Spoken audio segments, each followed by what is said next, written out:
All right, first and foremost, thank you for joining us today. We'll be exploring our MBA Global Business courses for the upcoming academic year of 2024 to 2025. My name is Rachel McLeod, and I am the Assistant Director at the Center for Global Business. My role within the MBA Global Business courses is really to help with the coordination and facilitation of these programs. So today we'll be exploring our portfolio. We have a new program type that we're very happy to talk about today, including our sections. So where you'll be going, who will be leading these programs. We'll discuss our credits, the cost structure, logistics, and we will also go over funding, registration, and important dates. And then at the end, we will open it up for questions. So to get started, we have two types of programs now. So our first is our fall through spring with January travel, which is our more traditional program type. And then we also have our spring programs with our spring break travel. So today we'll explore kind of the differences between the two programs and the different offerings within those. So to start, our most kind of popular and more traditional program type is our fall to spring. So with this, you would be getting 2 credits in the fall, 2 credits in the spring, and you'd be going abroad in the January term. Your first Common Core class will be on September 29th. You'll then have about 2 to 3 different on-campus meetings that will take place on a Sunday. Before you go abroad, you'll go abroad for 8 days during January, usually beginning to middle of January. And then in March, you will have your final class. Our new program type, which is only in the spring. So for this, you'll have your on-campus class that will take place in February 2025. You'll go abroad during spring break here at University of Maryland. So that's going to take place in March 16th through the 22nd. And then you'll have your final class that will come up in May of 2025. For all of these programs, we have our overall goal is to help you build a global mindset and build cross-cultural competencies.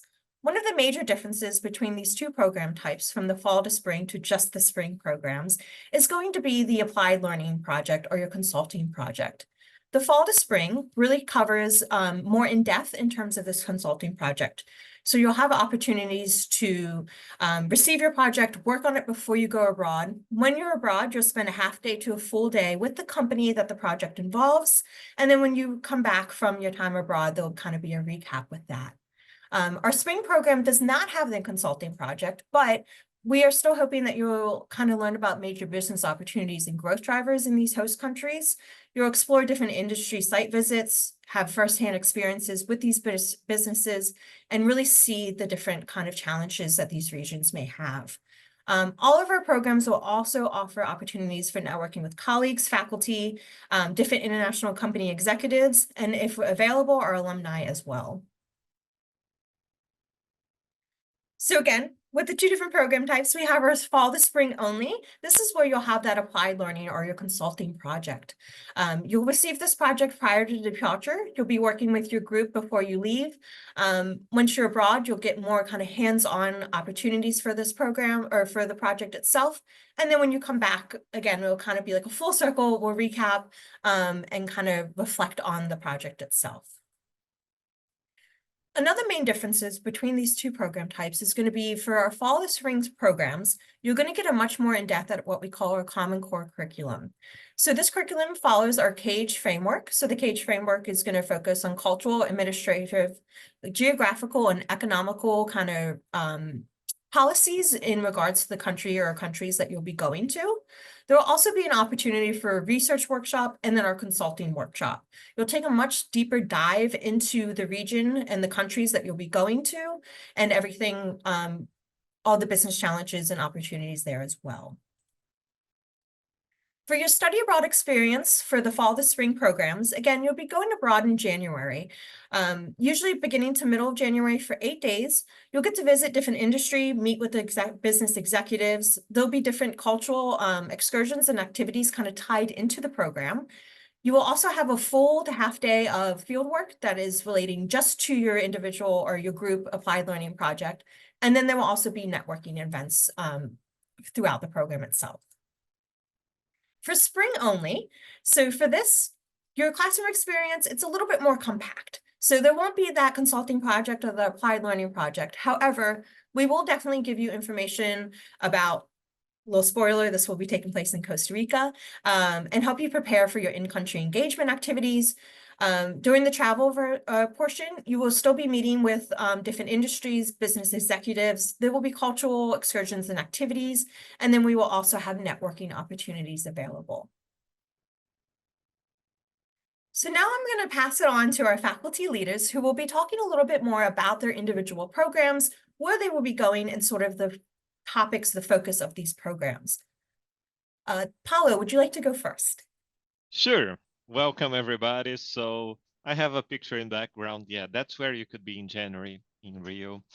And it's summer. So let me give you some details. I'll go quickly through different elements of the program so you get a better feeling. But before we start, I think I would encourage everyone also to try to talk to the second years, third years, people that have been in the program. They can give you more details of, and if you want specific information about Brazil, one of the students, she volunteered to share information with whoever wants. So I think that's you get a better feeling by talking to multiple people and getting their views on each program. So I will have a mix here of different things that I want to cover. First, the first thing, so Rachel, I will share screen. It's all right? Yeah, so thanks. So it's why Brazil? And one of the things there, if you look at the GDP list here, Brazil is number 9. It's probably going to be number 8 by the end of this year. It's a significant economy. It's close to United States. I mean, it's 2 time zones away. So that's also one advantage, that is only 2 hours difference. And we have direct flights from multiple cities in US. So significant economy with still lots of young people, so it's expected to grow in the past 10, 20 years. So there are a lot of potential opportunities there for the country. So that's one first element of the attractiveness of the country itself. Let me go quickly just through some of the questions that usually students ask. First, in terms of the time commitment, we have the Common Core, which is a common class to all the programs. That will happen last week of September. The classes are usually on Sunday afternoons because that's the only day that we can put together all the audiences that the global programs are for. Online MBA, part-time MBA, full-time MBA, executive MBA. So that there is that Common Core, and then I will introduce you to the projects on that date. And then you start working on the project early October until January. When we are there in Brazil in January, you do the final delivery of the project. One of the days is for the final delivery. We have 2 additional classes in the fall where we will talk more about the country, and also we will have some project updates. You will do a midterm presentation about the project, and then the trip will be from January 11 to January 19. And then we still have 1 class in spring where we try to make the different groups that went to different destinations, we meet and we exchange our experiences. So that's in terms of the time commitment. Also, before I move to the other screen, some students ask for about finances. There is the program fee that it's the same program fee for every program, and that covers hotels and the transportation to companies, etc. when we are there in the country.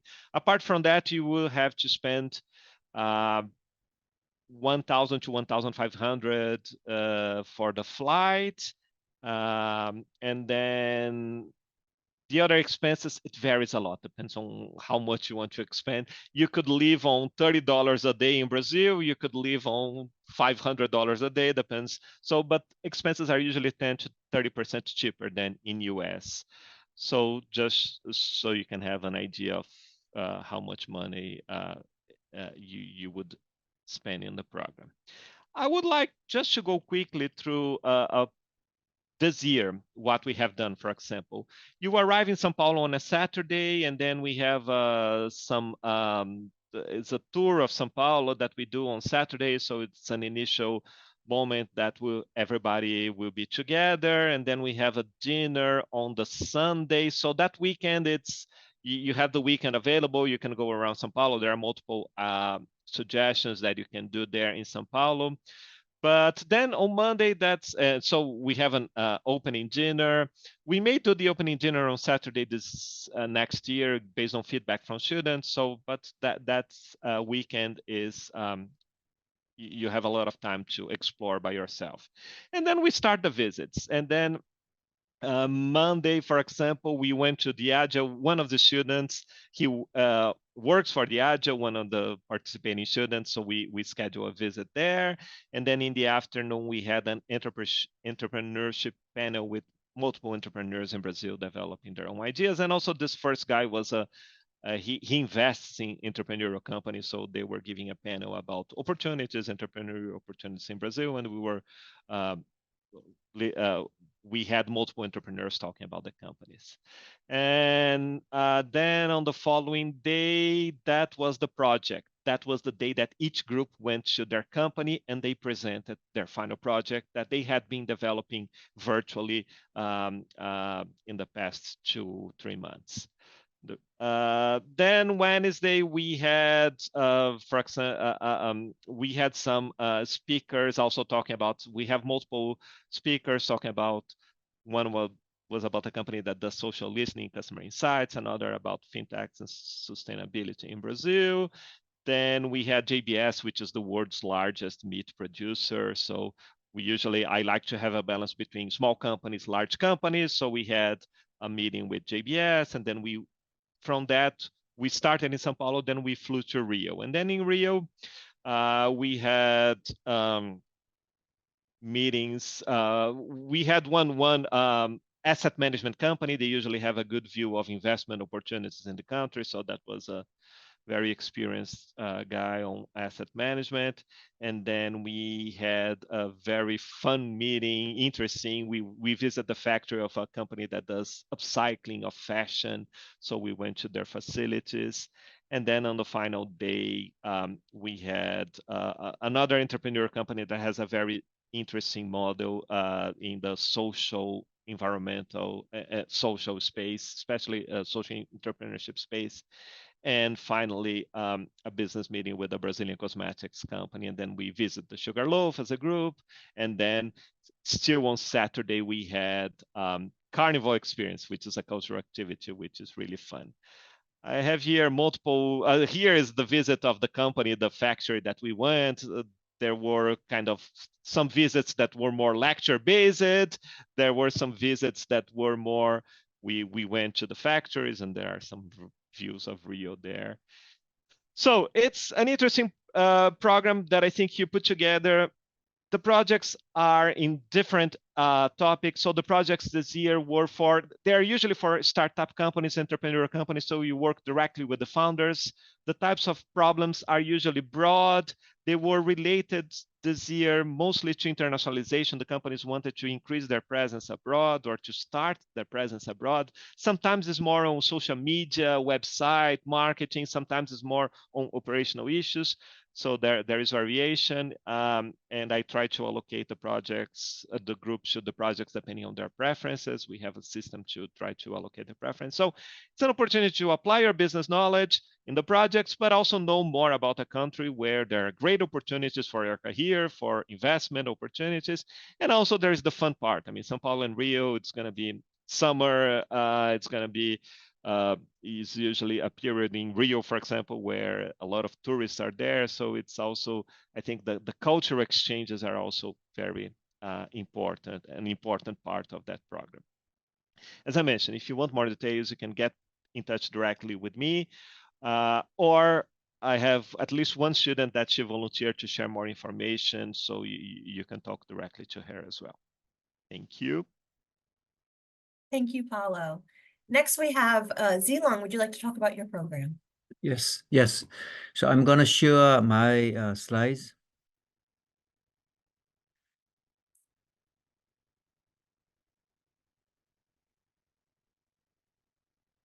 Yeah, so welcome everyone.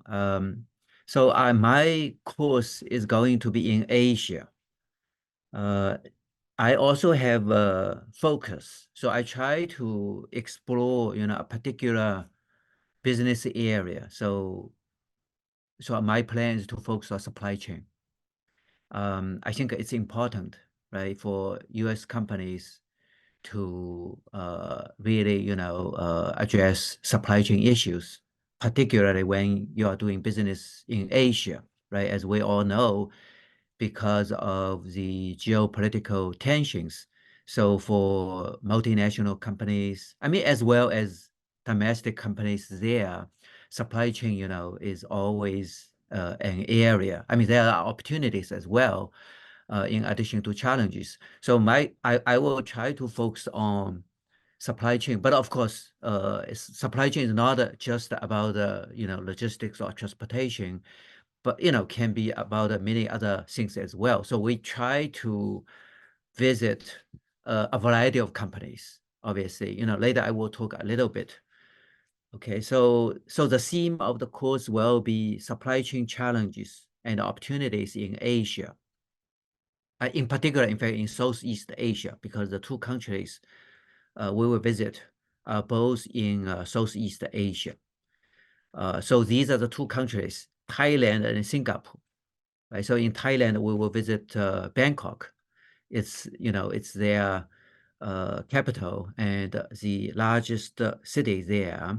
And then we will visit Singapore.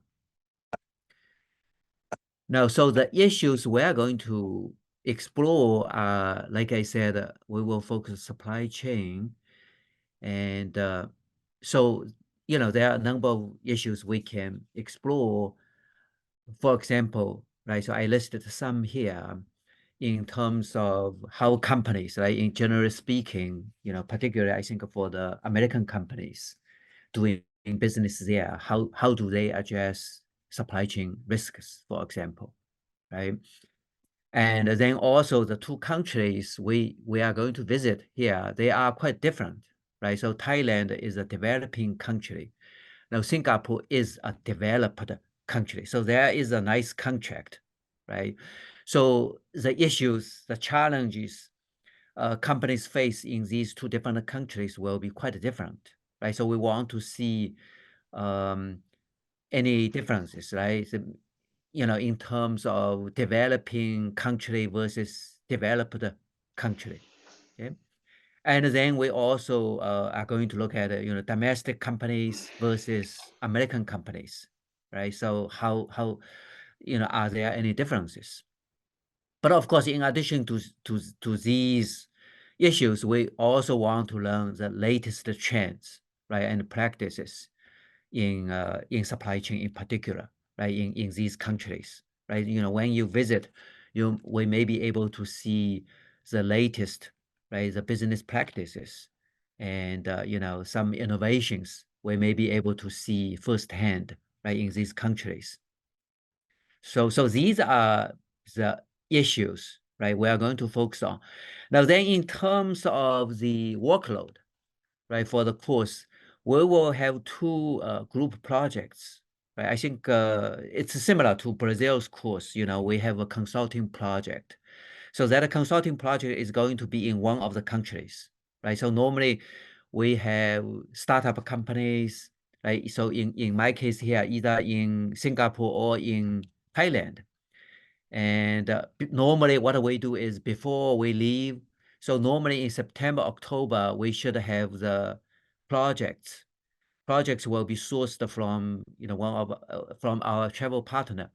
And then before we leave, so the students will be divided into teams. So each team will work on with a particular company there, right? So before we travel, you will already have started working with them online, right? And then, you can also do some research. And then once we are there in January, we will reserve one afternoon or one morning to visit the company that each team is working, right? So then you have a very close collaboration there, and you can ask questions and clarify, issues. And then we come back, right? Come back, you continue to work on the project. And so by early March, which normally is the end of the course, so then you will make a presentation to the company and also make a presentation to your fellow students, right? So we will have a meeting sometime in March to present your consulting project. Now, in addition, normally I also assign a field study project, which is really for you to show, what you have learned, right, while you are in these countries. So normally what we do is you observe, for example, you go to shopping malls, you observe local products, right? You observe the local, the assortment, product assortment and the prices offered there. And also even look at customer shopping behavior. And then you compare products, prices, shopping behavior in Thailand, right, versus in Singapore, versus in the US, right? If we are talking about, say, drinks, right, and like a Coca drinks, like the soda, right? There, these two countries versus in the US, what are the differences you can observe, right? So that I think is a very good way for you to learn some things firsthand there. And so that is a field study project. And then you come back in March, each team will also make a presentation. Now, this part is normally students in the past, students actually found that this is a very, very interesting project because they then, because this is part of the assignment, right, the coursework. So they actually pay attention wherever they go, right? Whenever they buy something, they try to take a photo, try to take some video, even. And then, you learn more by doing this. And in addition to these two projects, we also have some small, individual assignments, which, are not going to be time consuming. So I'm not going to discuss those, but we do have some individual work as well.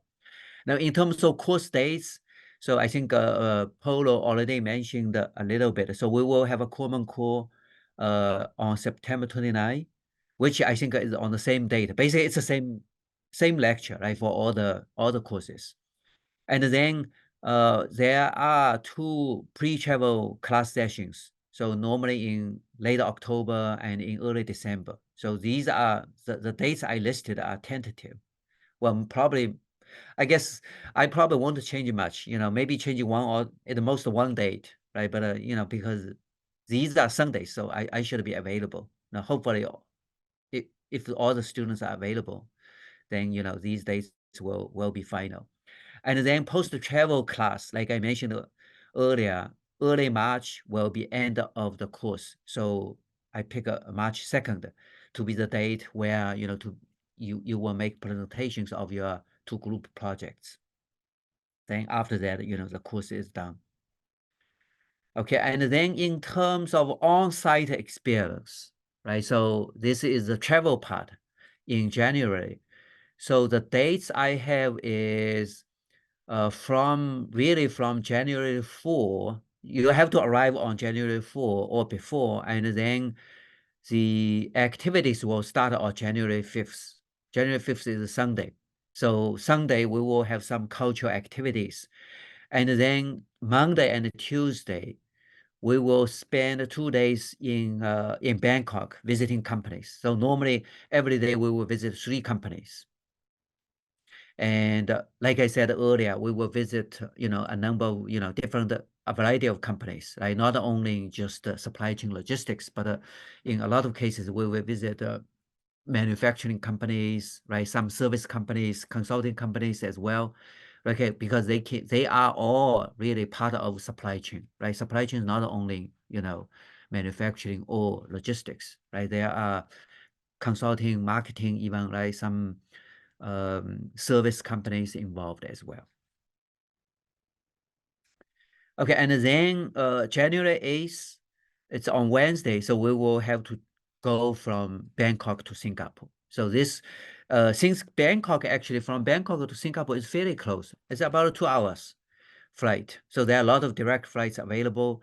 So we will see, right? So possibly we will actually utilize half of the day on January 8th to still, do some activities in Bangkok before we leave. So it's possible that we may actually narrow down to Wednesday afternoon. afternoon and evening for transfer. And then in Singapore, so we have 2 days, January 9th and January 10th. These are for company visits, right? So 3 companies each day. And then January 11th, Saturday, then we will have some cultural activities.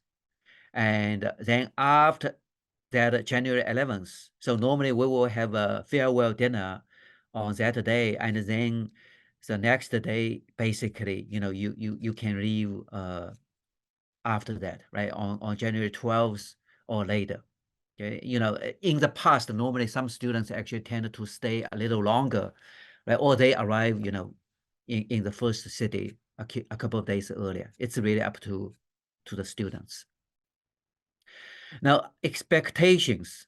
I believe that that's expected in every class, right? So generally speaking, when you visit a company, you take notes, interact with hosts, right? Because normally company have people making presentations and talk about their company, a lot of insider information. So normally, as a respect, right, we should ask a lot of questions, and also it's a good way to learn things about the company. And also, in addition, obviously, you have to work very closely with your classmates, right? So I think that, in particular, for example, the hotel certainly is shared. A lot of students share, right? Share the room. And even if you are not sharing, like you have a single room, you still, every day, we go together on a bus, go to visit a company, like go to see a cultural site. It's very, very close. Like in fact, by the end of the trip, students feel like they have been so close, right? Probably it's very different from any other course you have taken, right? Because this is very close.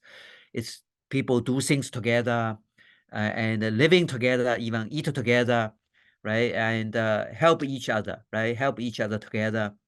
And so this I feel, even for me, right, as a faculty, I feel this is great experience, really, not only in terms of learning things, and also in terms of to learn about your classmates, like learn about the people. Everybody has different stories.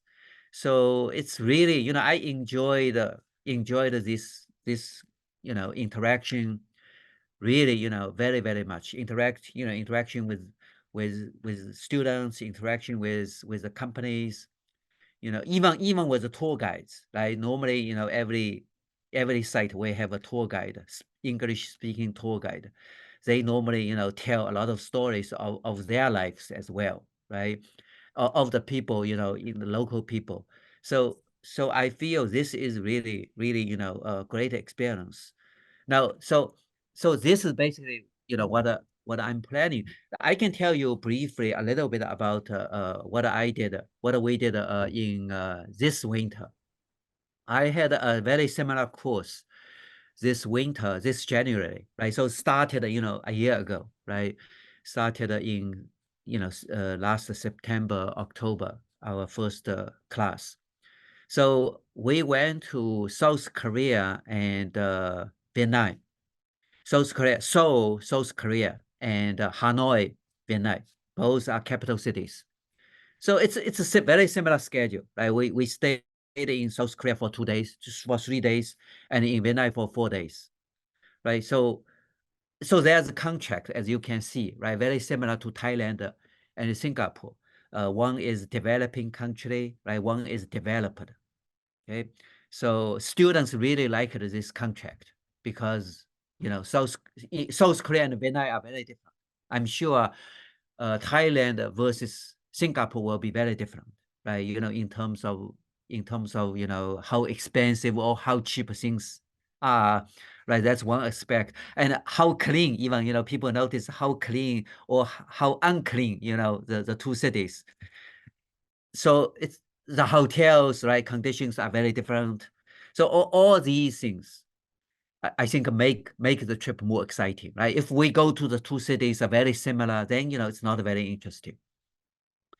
And then we visited a number of big companies such as Hyundai, right, in Seoul, and Toyota in Hanoi, and then a bunch of smaller companies as well, right? So So it's great.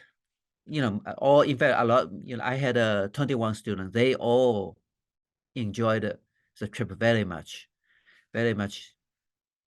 And what else I should tell you? Well, you know, the consulting projects, right? So also consulting project also they learned a lot, right? There was some communication issues in the beginning, right? Because you know, last time I had a consulting projects in Vietnam. So there's you know the language issue, right? So that's also part of your learning, right? You know, if they don't speak English very well, right? But you can, you know, they normally they can write well, right, in email. So that's part of the challenge, right? When you do business in a different country, right? So this is really part of. I told my students from the beginning. I said, hey, you have to make sure you be proactive, right? To communicate with the companies because you know you are working on the real projects. That's what is going to happen, right? If you open a company, you know, in those countries, right? You run a company in those countries, you do business there. It's pretty much the same issue, right? The language issues, the people issue, the culture, right? Culture is different.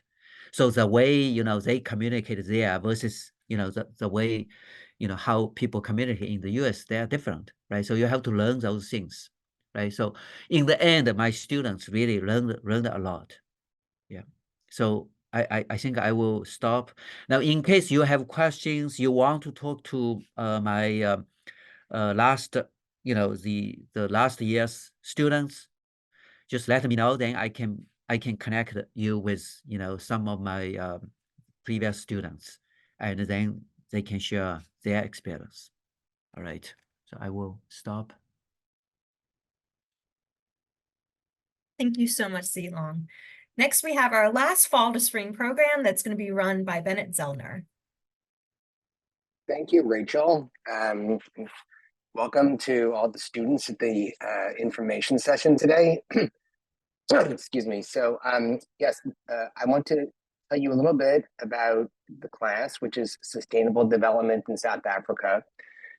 So the first question is, you know, why South Africa? I mean, obviously, it's a great place to visit, but it's an especially great place to visit for studying sustainability. So when I say sustainable economic development, that includes environmentally sustainable business practices, but it also encompasses business models and practices that strengthen and restore economic and social systems, as well as natural systems, because all of these different types of systems are necessary to support our individual and collective well-being. South Africa is an ideal setting for studying sustainable economic development for, I would say, for two primary reasons. The first, which you're probably somewhat familiar with, is that the country is about 30 years into an economic transformation that began in the 1990s, which is when apartheid fell and the first democratic government was formed. And so there's this kind of large question: what sort of development strategy should South Africa pursue? And traditional models of economic development, which focus primarily on GDP growth as an end unto itself, and often ignore kind of systemic costs such as natural resource depletion. These traditional models are unlikely to provide guidance for charting a sustainable path in the upcoming decades. So, kind of one of the questions that we use to frame the class is: will South Africa be able to innovate a development model that's capable of addressing national and also planetary challenges? And along with that question, will South Africa be able to resist very strong institutional pressures from the international financial community, the international political community, to adopt a more traditional development model? So the second reason I want to come to, well, first, just to give you some context, I've been teaching this class. I think I've been teaching it for maybe 7 years now. And when the class first started, the focus was South Africa, a country in transformation, which is obviously highly relevant. But my own research interests have shifted more into the area of sustainability in recent years. And the last few, prior to this past year, the last few times we visited South Africa, it was becoming increasingly evident that South Africa already has a huge number of businesses and nonprofits that are focused on economic, social, and ecological sustainability. So the class kind of naturally evolved into a class with a sustainability focus. That's the second reason.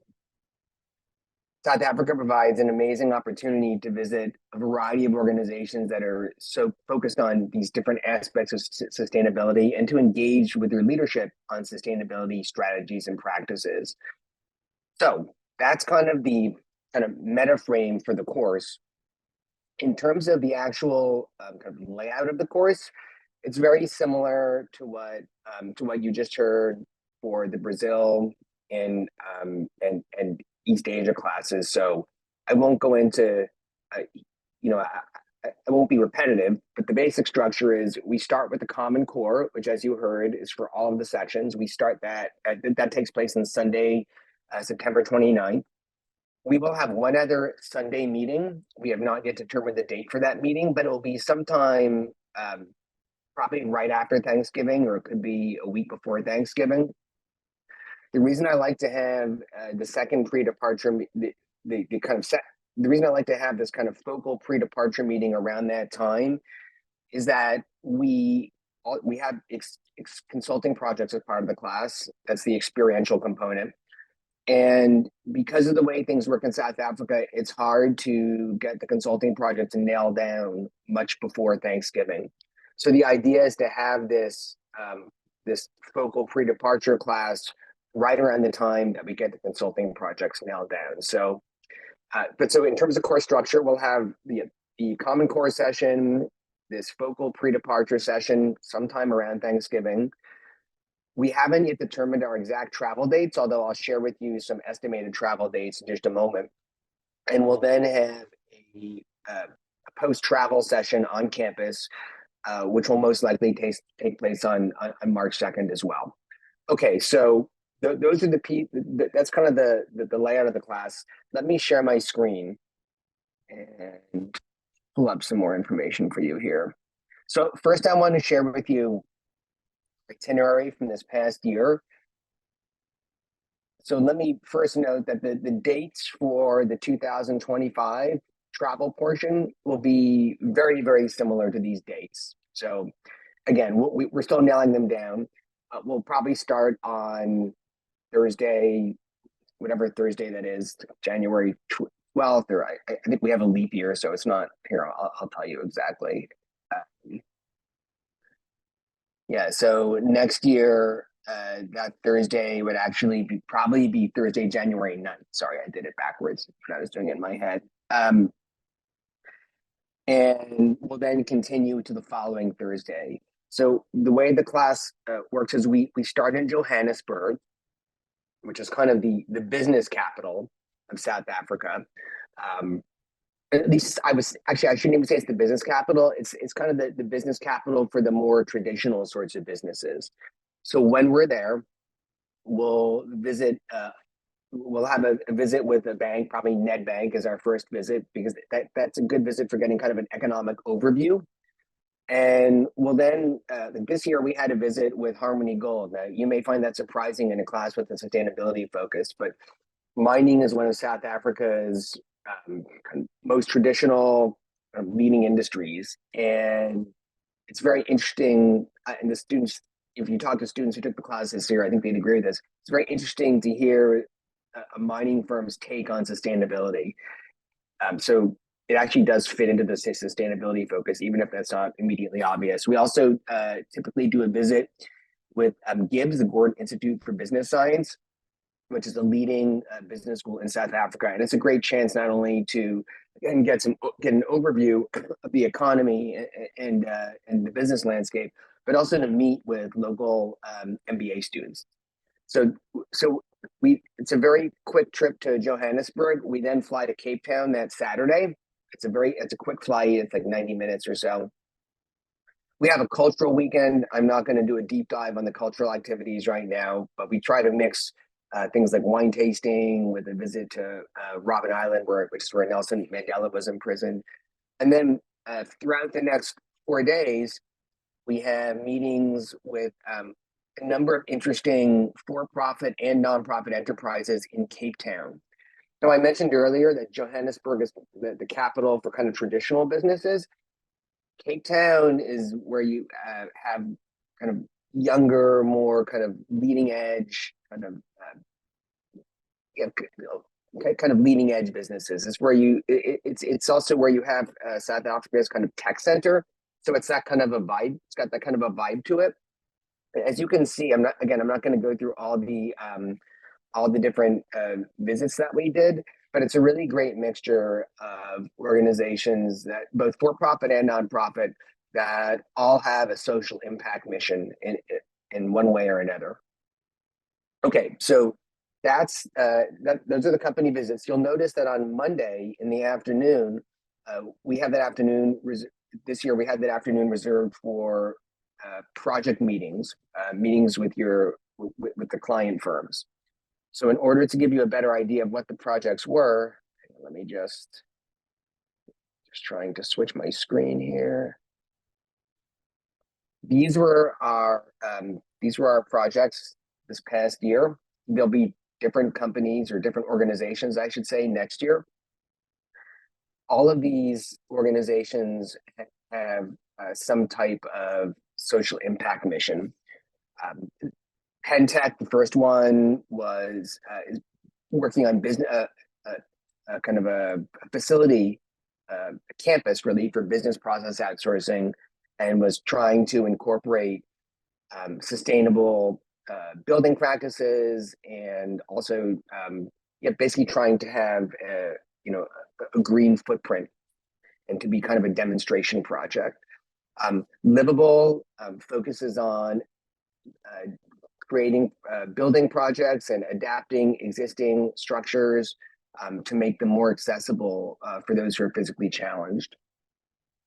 Tulaba supports mothers and babies. So a lot of this project was around how do they raising capital for this nonprofit organization. And Breadline Africa is an organization that was trying to improve sanitation facilities in local schools. So again, I won't go into more detail than that, but those are the projects. And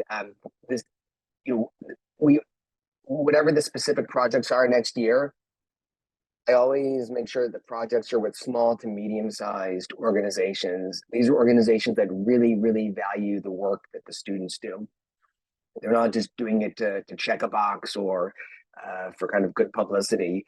And so it really gives the students a chance to engage with them in a very deep way. And I think in almost every case this year, the student teams, in addition to meeting with their clients when they were officially scheduled to, when they were in Cape Town, ended up going and touring their facilities, having meals with them. So it was a really nice opportunity. It's a really nice opportunity to engage more deeply with folks and businesses, organizations in South Africa.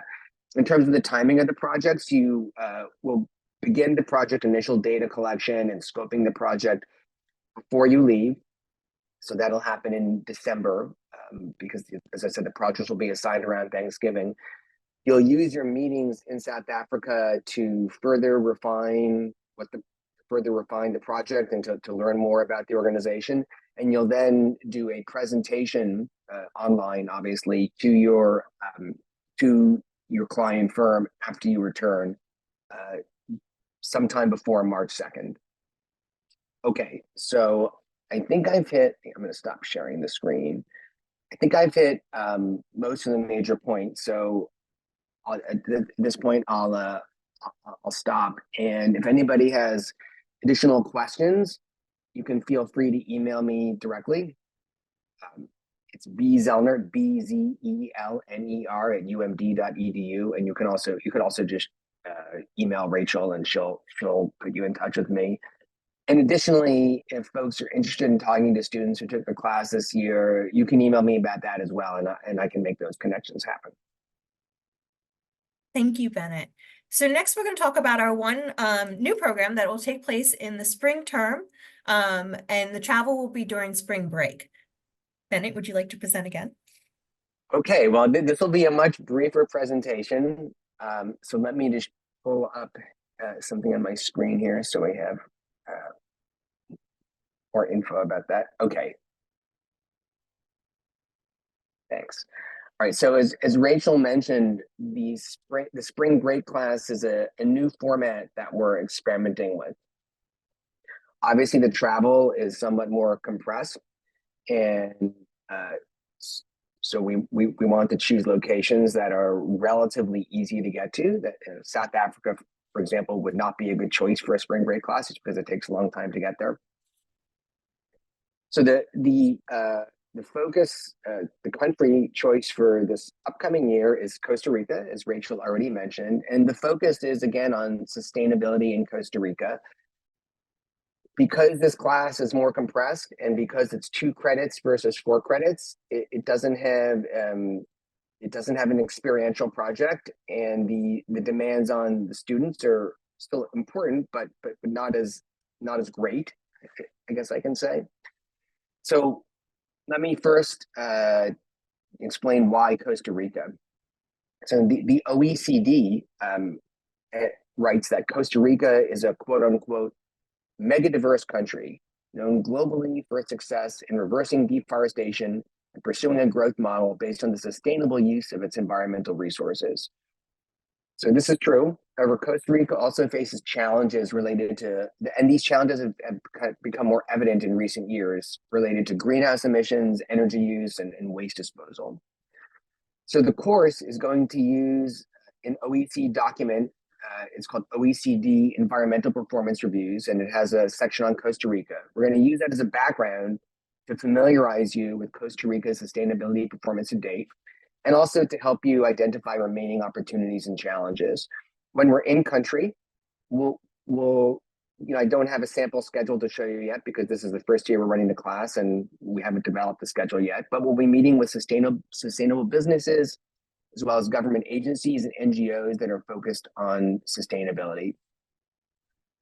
As I said, there's no, because it's a 2-unit class and there's no consulting project for this class, you will be asked to write a paper that will be due after the travel portion, and the paper will focus on Costa Rica's progress toward one of the 17 United Nations Sustainable Development Goals. So actually, I should have said you'll be asked to write that paper beforehand, so you kind of we'll share the paper. We'll kind of share what people have written. So we'll use those papers to kind of educate the class about how Costa Rica is doing in regard to meeting these 17 UN SDGs. After we return, you'll then be asked to write a brief reflective essay on what you learned in regard to the specific goal that you wrote about as a result of your in-country experience. So I'm also happy, of course, to answer questions about the Costa Rica class by email. I can't put you in touch with students who have taken the class because there are no such students. So if you take the class, you will be a pioneer. And yeah, with that, I'll turn it back over to Rachel. Thank you, Bennett. Okay, so let me go ahead and reshare my screen over here. So next we're going to talk a little bit about sort of the logistics of it all, right? So for our fall and spring programs that we've heard about earlier today, again, they're going to be 4 credits total. So you'll get 2 credits in the fall and then 2 credits in the spring. The program fee for these programs for the January travel is going to be $29.75. There's also going to be a $525 education abroad fee and a $39 CISI health insurance fee. Some things that this doesn't cover is going to be things like airfare, inter-program travel. So again, a lot of these January programs, you're going to be in 2 different locations. Some meals will be included in the program cost, but most meals aren't. And then obviously personal spending money as well. For just our spring program, again, this is only going to be 2 credits. The program fee for the spring break travel is going to be $22.50. And then there's also still the $525 education abroad fee and then the $39 CISI health insurance fee. Again, this doesn't cover things like airfare, and it won't cover most meals and then personal spending money either. all of our programs, so whether you do the January travel or the spring break travel, you do have the option, of course, for an additional fee for a single room upgrade. And then if you would like to stay before or after our programs, we can help organize that as well. We do have funding opportunities for all of our programs, most popular being the scholarships. So we do award $1,000 scholarships. This is only open for our full-time, part-time, and MBA students. And then each of our programs will have a logistical liaison that will receive an $1,800 stipend after the last course meeting. So if you are a liaison for our January travel programs, you would receive that $1,800 in March. And then if you're a liaison for our spring break travel program, you'd receive that money in April. The liaison positions, including a full description of what they would be doing, will be available when the application opens. All applications for funding opportunities will be open in September.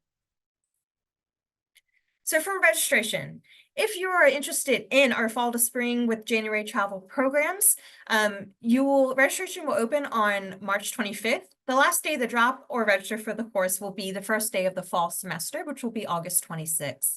Again, your first Common Core meeting for all 3 of those locations will take place on September 29th. And then funding opportunity will open up in September. Your travel dates will kind of be specific on the program itself, but will take place in early to mid-January.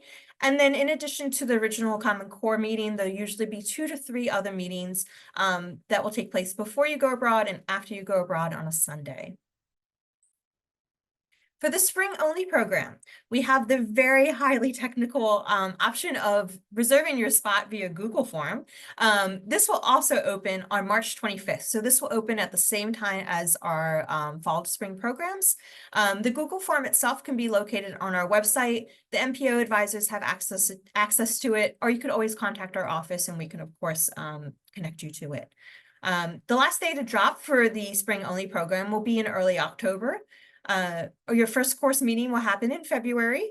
Again, the funding opportunities will still be open in September. The travel dates itself will be during spring break, and then you will have different meetings before and after the program that will take place on a Sunday.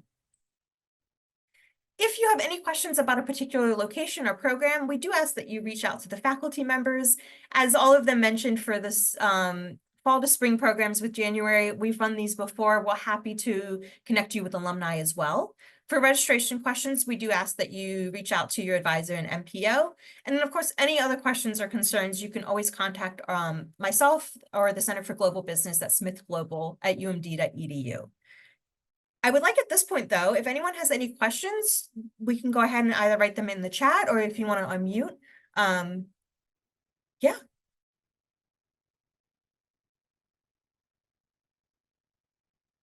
We do have one question in the chat. Can we do both winter and spring courses for travel? No, we can currently only do one of those options.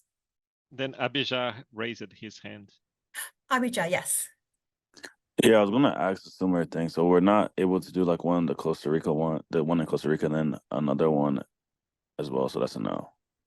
Correct. So it's only one or the other. Okay. And secondly, so the only thing that's covered in the program fee is housing, and everything else is upon us, like traveling, like flights and those type of things as well. Yes. So the program fee will cover your housing, those group meals, all of the cultural excursions, but it doesn't include things like the tuition cost itself, your airfare, and then additional spending money.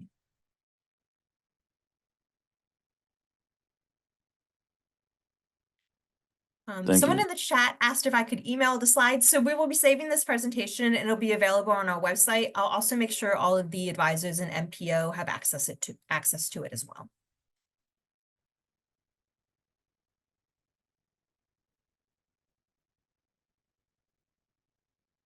Okay, well, if there aren't any more questions, I want to thank everyone again, especially the faculty, for being here, talking about your particular programs.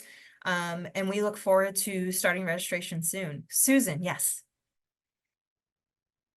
Hi, I'm one of the advisors in the Flex program, and I just wanted to point out that our fall registration actually begins on March 26th, not the 25th.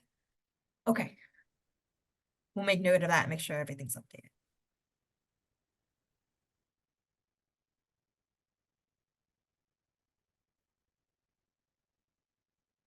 Okay, well, thank you all again for attending. If you have any other questions, again, please email smithglobal@umd.edu and we'd be sure to get back to you. I hope everyone has a fantastic spring break as well. Everyone.